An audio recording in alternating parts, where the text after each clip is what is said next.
Halo semuanya, di video ini kita akan membahas mengenai perlakuan panas pada baja stainless steel, dan kali ini kita akan fokus ke beberapa baja stainless steel, yaitu adalah duplex stainless steel, martensitic stainless steel, dan juga precipitation hardening stainless steel. Mari kita bahas satu persatu di masing-masing jenis stainless steel ini. Yang pertama kita akan melihat mengenai duplex stainless steel. Kita lihat duplex stainless steel berada di antara austenitic dan juga ferritic, ya. Karena dia nanti memiliki fasa ya, di temperatur ruang adalah campuran dari austenit dan ferrit, ya, sehingga komposisinya pun berada di antara austenitic stainless steel dan juga ferritic stainless steel, ya. Nah, di sini dia memiliki kandungan yang cukup tinggi, ya, yang berupa kromium, nikel, dan molybdenum, ya. Sebenarnya mengapa sih kita menggunakan atau membuat duplex stainless steel ini, ya? Kita membuat duplex stainless steel ini karena dia memiliki fasa austenit dan ferrit, di mana austenitic stainless steel memiliki ketahanan korrosi yang lebih bagus, ya, tapi ferritic memiliki kekuatan mekanis yang lebih bagus, ya. Ketika kita kombinasikan, ya, harapannya adalah kita memiliki suatu stainless steel yang memiliki kekuatan mekanis yang baik, ya, tapi korosivitasnya juga masih cukup bagus, ya, sehingga kita harus bisa membalanskan atau menyeimbangkan, ya, antara paduan-paduan ini supaya kita mendapatkan volume fraksi dari fase yang cukup seimbang, ya. Dengan volume fase yang seimbang, maka kita akan memiliki balance atau seimbangan antara corrosion dan mechanical properties-nya.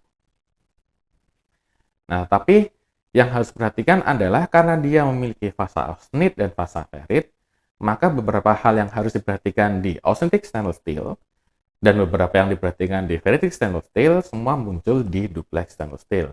Sebagai contoh, dia akan rentan terhadap embrittlement karena ada karbida di batas butir, ya, terutama di bagian fasa austenitic, ya. Hal ini terjadi apabila apalagi ya stainless steel kita ini memiliki karbon yang cukup tinggi, ya, dia akan adanya pembentukan karbida di batas butir. Kemudian dia juga rentan terhadap alpha prime phase embrittlement atau penggetasan karenanya adanya pembentukan fasa alpha prime, ya. Ini terbentuk di temperatur 475 puncaknya, tapi sekitar 300-500 juga masih ada efeknya, ya. Dan dia biasanya terjadi di ferrit phase, ya. Begitu juga dengan embrittlement karena adanya sigma phase, ya, pada ferrit, ya, karena adanya krom dan molybdenum, maka dia juga rentan terhadap embrittlement sigma phase, ya. Kalau kita lihat di diagram ini, ya, maka kita bisa melihat beberapa lokasi atau beberapa daerah yang bisa membentuk suatu presipitat, ya. Di sini, ya, presipitat karbida di austenit, di sigma, dan sini 475 embrittlement di ferritic. Maka sebaiknya kita harus menghindari daerah-daerah ini untuk menghindari embrittlement yang bisa mengurangi sifat dari stainless steel duplex kita ini. Nah, oleh sebab itu, maka yang bisa dilakukan untuk duplex stainless steel, ya, biasanya hanya untuk solution annealing, ya. Solution annealing digunakan, ya, sebenarnya sama untuk menghilangkan presipitat yang ada, dan juga dia bisa digunakan untuk mengatur, ya, mengatur jumlah ferrit dan austenitnya, ya, supaya dia bisa lebih balance. Ini dilakukan di temperatur sekitar 1050, ya, dan kemudian pendinginannya sendiri diharapkan atau direkomendasikan dilakukan pendinginan cepat, ya, dikurangi dengan air untuk menghindari presipitat yang terjadi di 475 derajat embrittlement atau di alpha prime embrittlement tadi. Nah, itu untuk yang duplex stainless steel. Sekarang kita akan melihat martensitic stainless steel, ya. Martensitic stainless steel itu posisinya berada di sini, ya. Kita bisa lihat dia memiliki kadar kromium ekuivalen yang relatif rendah dibandingkan austenitic, duplex, dan ferritic alloys, ya. Sehingga kita bisa membayangkan atau bisa menebak bahwa ketahanan korosi dia ini mungkin adalah paling rendah dibanding tiga lainnya, ya. Martensitic stainless steel juga memerlukan nickel ekuivalen cukup tinggi karena dia memerlukan fasa austenit, ya. Ingat, martensit hanya bisa didapat kalau kita memiliki fasa austenit terlebih dahulu, kemudian kita pendinginan cepat baru dapat martensit, ya. Sehingga kita memerlukan nickel ekuivalen cukup tinggi supaya di baja kita memiliki fasa austenit untuk bisa kita transformasikan ke martensit. Ya, martensit stainless steel biasanya adalah Fe, Cr, dan C paduannya ya, Fe, Cr, dan C, tentu saja ada nikel ya. Kemudian memiliki kromium sampai 18%, ya tidak terlalu tinggi dibandingkan yang lainnya. Dan karbonnya cukup tinggi, ya hingga 1,2%. Karbon juga ditambahkan ya untuk menstabilkan austenit. Ya karena karbon kalau dilihat di slide sebelumnya dia juga masuk pada hitungan nikel ekuivalen. Ya, sehingga kita harus menambahkan karbon supaya kita bisa mendapatkan austenit. Ya, dan seperti yang sudah kita bahas tadi, austenit itu sangat esensial untuk pembentukan martensite. Ya, di sini kita lihat ya, apabila dia tidak memiliki karbon, ya maka akan cukup sulit untuk mendapatkan austenit ya di temperatur yang tinggi. Ya, contohnya kita tambahkan 0,25% karbon, di sini baru kita mendapatkan fasa austenit. Ya. Tanpa karbon, austenit hanya di sekitar sini, ya, sini semuanya ferit. Ya, sehingga kita harus tambahkan karbon untuk kita mendapatkan austenit supaya kita bisa rubah menjadi martensit. Ya. Nah, perlakuan panas yang mungkin dilakukan di martensit stainless steel, ya, yaitu adalah annealing, ya, kemudian austenization, quenching, dan tempering. Jadi kalian bisa lihat ya, bisa bayangkan bahwa ini bisa dikeraskan dan juga bisa dilunakkan. Ya, mari kita lihat sebentar. Ya, annealing. Ya, jadi sebelumnya mungkin sebelum dilakukan pengerjaan ya pembentukan atau mungkin misalnya machining ya, martensit stainless steel bisa di anneal ya, supaya bisa di machining ya, supaya dia lebih lunak ya dan kemudian bisa kita bentuk dengan lebih mudah. Ya, temperaturnya sekitar 750 sampai 900 derajat.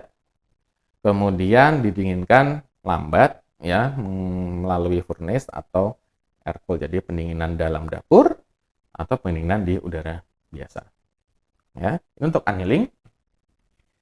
Sedangkan untuk hardening ya sebelum untuk digunakan, setelah dibentuk dan lain sebagainya, sebelum digunakan, martensit bisa kita keraskan. Ya, pengerasan atau hardeningnya untuk martensit stainless steel itu mirip dengan pengerasan pada baja karbon biasa. Ya, jadi mereka bisa diaustenisasi, kemudian di quenching, dan di temper. Tempering kita lakukan juga untuk meningkatkan ductility dan ketangguhan. Ya. Austenisasi dilakukan di temperatur range antara 925 sampai 1065. Ya. Kemudian air atau oil cooled. Ya, jadi kita perlu pendinginan yang relatif cepat. Ya, jadi kita bisa menggunakan oli. Ya. Kemudian bisa juga kita tempering untuk meningkatkan ketangguhan ya di temperatur sekitar 150 sampai 370 derajat. Ya. Nah, di martensit stainless steel ini ya juga biasa dilakukan proses martempering ya di mana kita meng-quench dia sebelum di temperatur martensit start supaya mengurangi perbedaan temperatur antara surface dan core-nya sehingga kita bisa mendapatkan martensit yang relatif bebas dari tegangan sisa. Kemudian double tempering ya untuk menghilangkan tegangan sisa lebih jauh ya. Dan juga substitute treatment. Ya, substitute treatment bisa dilakukan untuk menghilangkan austenit sisa. Ya. Tiga ini biasa dilakukan ya di baja stainless steel martensit. Ya. Yang terakhir adalah baja stainless steel precipitation hardening. Ya, di sini sesuai namanya dia kita keraskan karena adanya presipitat. Ya, dari berdasarkan struktur mikronya atau fasenya setelah solution annealing ini dibagi tiga yaitu austenitic precipitation hardened stainless steel, semi austenitic dan martensitic precipitation hardened stainless steel. Tapi berdasarkan heat treatment-nya maka dibedakan menjadi dua yaitu single heat treatment. Ya, ini adalah martensitic precipitation hardened dan yang berikutnya adalah double heat treatment atau semi austenitic. Di pembahasan kali ini kita hanya membahas ya precipitation hardening yang kita bagi menjadi dua berdasarkan heat treatment prosesnya. Sebelumnya kita lihat dulu ya precipitation hardening stainless steel itu sebenarnya adalah suatu baja stainless steel yang memiliki carbon level yang rendah ya, kurang dari 0,1% dengan tambahan nikel dan molybdenum. Ya. Precipitation hardening-nya ya itu bisa didapat dari penambahan aluminium, titanium, niobium, dan koper. Ya, jadi 4 ini yang kita tambahkan ya dengan harapan dia akan menghasilkan suatu presipitat yang bisa mengeraskan dari si stainless steel precipitation hardening ini. Ya. Yang pertama adalah yang single heat treatment. Ya, yang single heat treatment tadi ya kita bisa lakukan solution annealing ya di temperatur kurang lebih 1040 derajat. Kemudian dia kita fast cooling ya, kemudian fast cooling berarti kan dia akan menjadi martensite ya. Kemudian kita bisa aging ya supaya mengeluarkan precipitation-nya di temperatur 480 sampai 620. Jadi untuk single heat treatment ini ya hasil akhirnya adalah martensite ya dengan precipitat yang kita aging di temperatur sekian. Ini adalah contoh dari struktur mikronya ya mengenai precipitation hardening ya, bisa dilihat juga ya. Yang terakhir adalah double heat treatment. Ya, double heat treatment di sini maksudnya adalah dia perlu dipanaskan 2 kali ya untuk sebelum bisa digunakan. Ya. Yang pertama adalah dia dilakukan solution annealing dulu ya di temperatur sekitar 1065 derajat.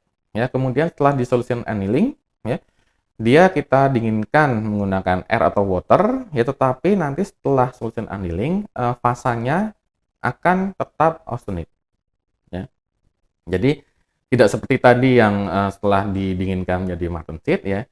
Yang di sini ya yang double heat treatment ini ya setelah kita dinginkan dia fasanya akan tetap austenite.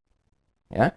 Kemudian kita panaskan lagi ya yang disebut adalah austenite conditioning ya di sekitar 290 derajat atau di sekitar 955 derajat tergantung dari jenis baja dan proses yang dilakukan ya.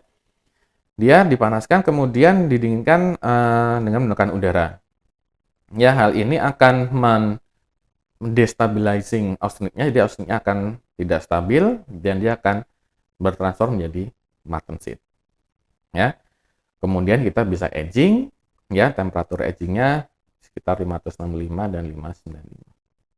Ya. Oke, jadi ini adalah precipitation hardening, ya, dan ini adalah slide terakhir di video ini. Harapan kami ya kita bisa mendapat tambahan informasi, tambahan ilmu mengenai stainless steel ya, pengerasan di lakukan panas di baja stainless steel untuk duplex, martensitic, dan precipitation hardening ya. Sampai berjumpa di video selanjutnya.